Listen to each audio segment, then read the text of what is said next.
I agree. God is great. उठा. कोण आहात तुम्ही? ऍटलिस्ट एवढं तरी कळेल का मला? सांगा ना, कोण आहात तुम्ही? प्लीज.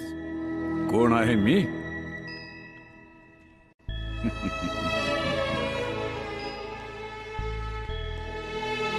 चंद्राच्या नुसत्या पूर्णत्वानं सागराच्या हृदयाला भरती आणणारं गुरुत्वाकर्षण आहे मी.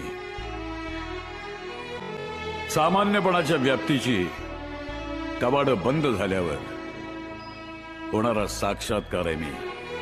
विज्ञानाच्या तुझ्या अंधकारात आशेचा एक किरण घेऊन येणारं अध्यात्म आहे मी. तुझं विज्ञान हे जग कसं निर्माण झाले सांगत असेल तर माझं अध्यात्म हे विश्व का निर्माण झालं हे सांग.